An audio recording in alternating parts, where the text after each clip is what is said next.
Hello, and welcome to another episode of the Deeply Rooted Business Podcast. If it's your first time here, which I'm guessing this wouldn't be the first episode you start with, but if it is, I'm Jess. I'm here with my lovely co-host, Rachel. Hello.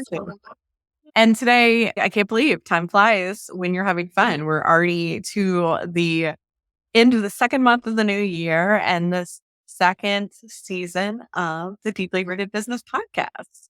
I know it's hard to believe that we're wrapping season 2, but I think in this debrief, our little smaller seasons, this one felt so good. And I know we're going to get through some of the things that we did different this time and other things that we want to adjust and whatnot. But overall energy for season 2, one of my favorites. Yeah, I loved all of the content that we put out. I think we had some really strong content. I feel like we have our workflow figured out. I think adding on our Monday even though I feel like we really didn't use those a lot for co-working, but just having a Monday kind of catch up and planning the meeting. Yes, I agree. This season felt really good, and I'm really proud of the content that we put out. So if this is your first time here, definitely go back and start at season 2, episode 1, because we put a theme to this season, which I think helped keep all of our content nice and cohesive as well.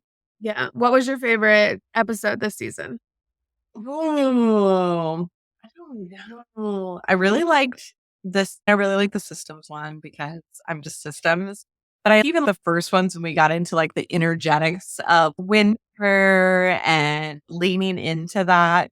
As I'm thinking now, it's the first day where it really feels like spring here in New Orleans. So I feel like I'm so aligned with coming out and blossoming. Well, it's definitely more active energy than winter. And I definitely leaned into winter with just not putting a lot of pressure on myself to make a lot of sales. Obviously, I had to sustain business, but not putting a lot of pressure into putting out anything new and just going back and reevaluating and reflecting and reviewing and resting. I just got back from vacation. Rachel's about to leave on a European adventure.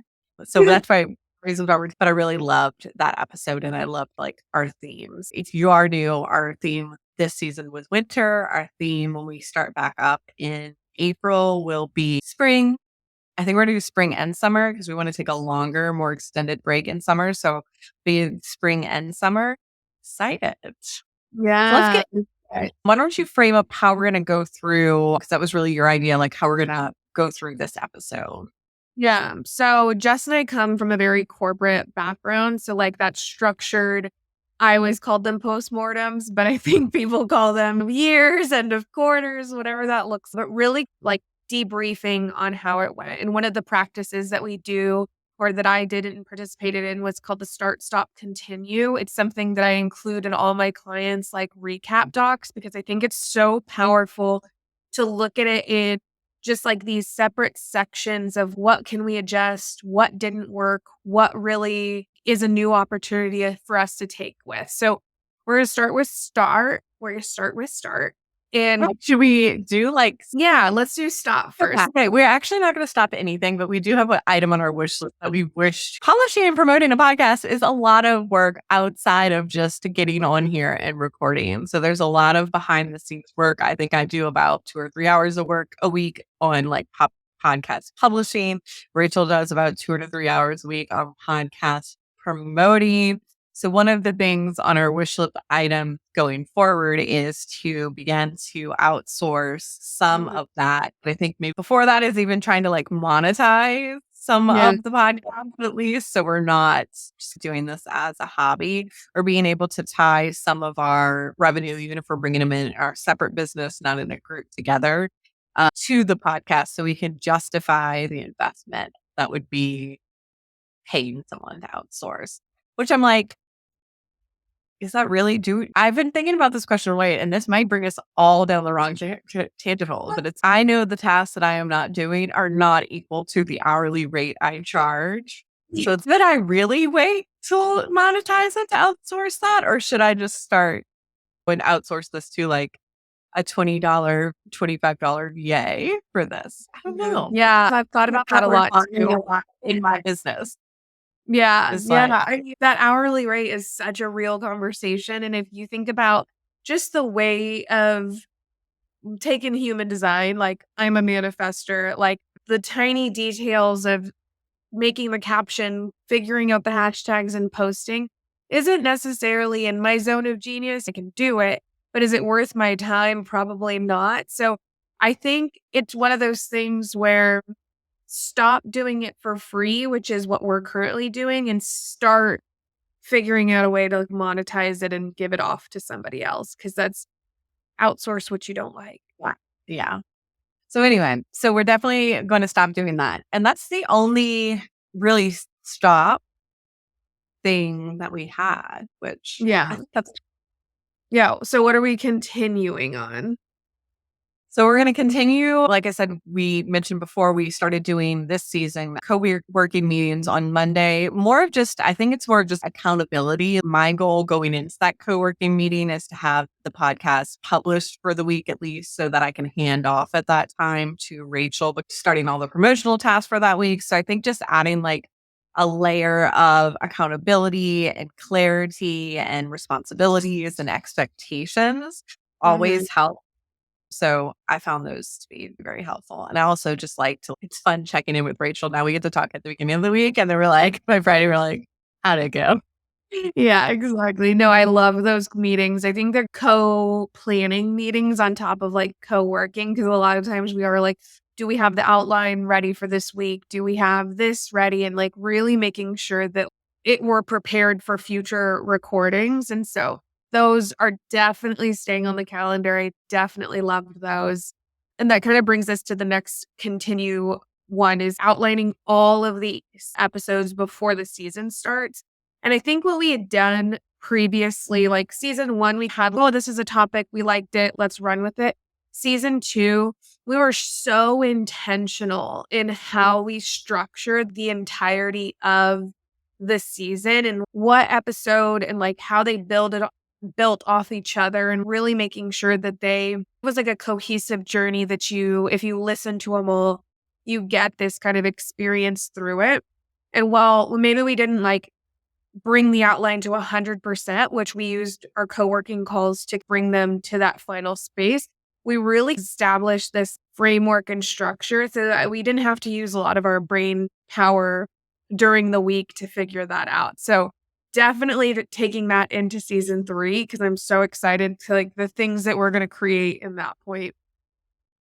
Yeah. And I think too, just with our knowledge of like how like the businesses that we support ebb and flow and what probably our ideal listeners are going through at that moment, I think we were able to stay really relevant to topics that they may have been. We talked a lot about planning when people are planning, when like launches started going off. We had like our launch and new offer episode. So I think I'm very proud of us of being so intentional and planful of this episode. And I hope that you found the resources that you needed when you needed them. That is definitely the goal. All right. So moving on to start. This one's exciting. I'm so excited to start all of these. And I think what's so funny is that as we were outlining this call, we were so excited. All of the ideas were just flooding out. And I think that attributes significantly to the fact that we have so much of this systemized in the sense that promotion, we're good. Analytics, we're looking at them, making sure that we're staying on top of these. And so it created space for creativity and kind of excitement rather than feeling we're playing catch up all the time or trying to essentially just stay ahead. We're ahead and we're like excited, and that's a good energy. So when we were mapping this out, I was like, oh, yes.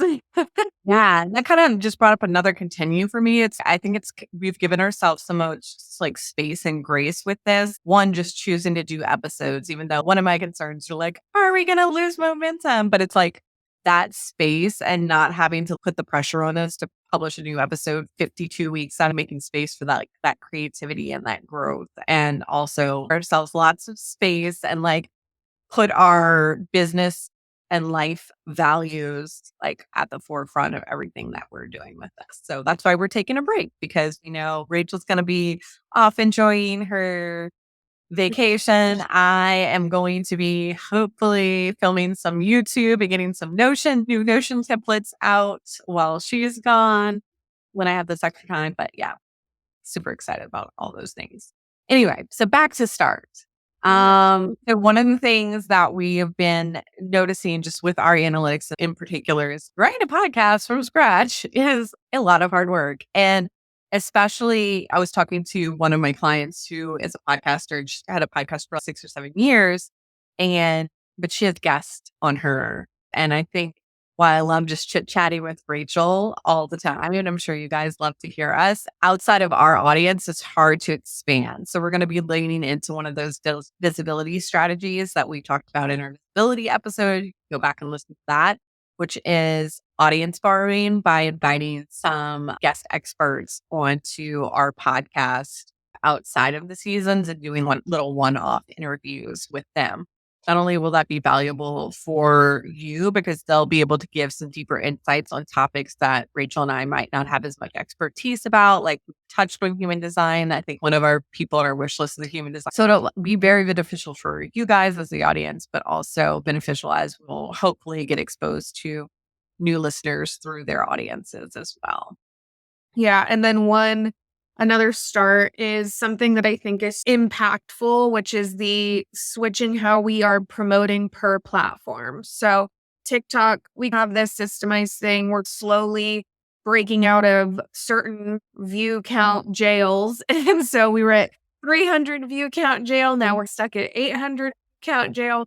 And so we're really building with a consistency over there.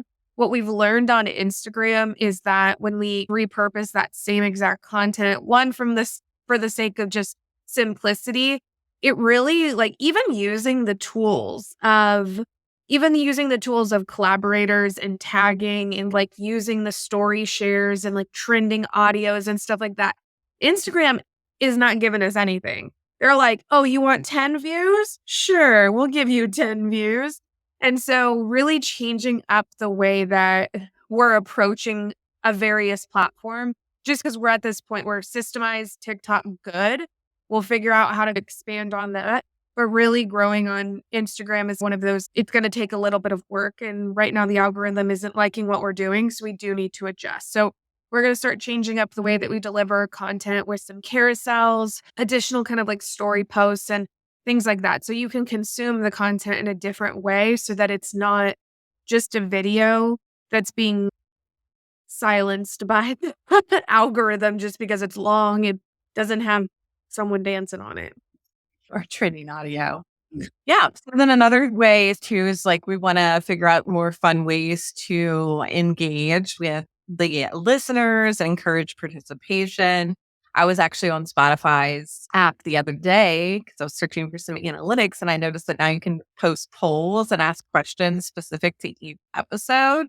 So if you're listening to this episode, before we start planning next episode, write in the question, the prompt will be like, what do you want us to cover in season 3? So you can just respond in the question. I'll go into Spotify and add that for you, or you can always just DM us on Instagram as well. But just brainstorming different ways for the audience to participate more. Yeah.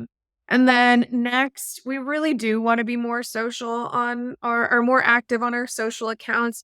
It's not one of my strong suits. Maybe that's why I lean towards email marketing, because it's easier to not have to be on all the time. So one of our goals to push ourselves is to really engage more with our listeners. And I think it's so funny because when we're reviewing our analytics, we're like, oh my gosh, we have this many new listeners and how exciting, we didn't know. And I think being able to really create that kind of community environment here so that we know who our listeners are, so that if we know that you're this type of business or you're doing this type of marketing, that we can speak a little bit more clearly to you. So we just want to get to know you guys more and really connect and engage well. And so really making sure that if you're watching on Instagram or you caught us on TikTok or on Pinterest, just saying hi, because we don't know who you guys are and we would love to. Yeah. Yeah. And then our last start, we have a lot of starts. I mentioned earlier how we gave ourselves a lot of grace. Our goal for the first season was just to get through the 12 episodes. Our goal for this was just to make our content more impactful. I think now we really want to be able to start to grow like our listenership. So we're going to set some more solid goals around like weekly downloads so that it's giving ourselves something to be accountable. So if we say we want to show up on social, it's because at our end goal is like we're trying to get 50 downloads a week. So Yeah. we know that we have to show up and promote our stuff on social to be able to do that. So I think just tying some of the benchmarks and numeric metrics to the actions that we're taking will give us the motivation I'm a very creative person, so I don't give me the motivation to sometimes do some of those more things that may not be natural to me or may be a little bit more uncomfortable to me. Yeah. And then our last one is a really exciting one. It's something that we are going to be doing where we want some people, and I think I landed on two people to really like get a lot out of their listenership or listenership. I don't know what the proper word is for that for the podcast. So if you are listening and you leave us a review and send us a screenshot on Instagram, you'll be entered for a free 30-minute session with Jess or with me. And like, you can talk about anything with me. You want to talk about new lead magnets? You want to talk about why your emails aren't converting, how to get started with an email list, what you can do from an automation standpoint. Like, nothing will be off the table in these 30-minute calls. We really just want to connect more. And by the law of reciprocity, if you guys give us a review, we want to give you guys something back as well. Jess, what would they be able to cover with you in your 30? Cover anything with me. They have planning, systems, launching, hiring, recruiting, expanding your team, growing sustainably, all of that. And then I was just looking at the calendar. I'm like, we should give them a deadline to leave a review. And I think we should announce our winner on our first episode of next year, maybe our second episode. So let's say we'll have until the end of March if you're listening to this. And I'll come in even if I have to like post recording and I'm excited. I'm really excited. I hope you guys take advantage of this because it's really, I love doing this podcast and like, I want to also give back to the people who are listening as well. You can leave the review either on Apple or I don't know if you can leave reviews on Spotify, right? And then you can rate on Spotify. I don't think you can leave reviews. So leave a review on Apple. Definitely let us know how we're doing and answer that poll on Spotify and let us know what you want to hear in season 3. And until April. April, we are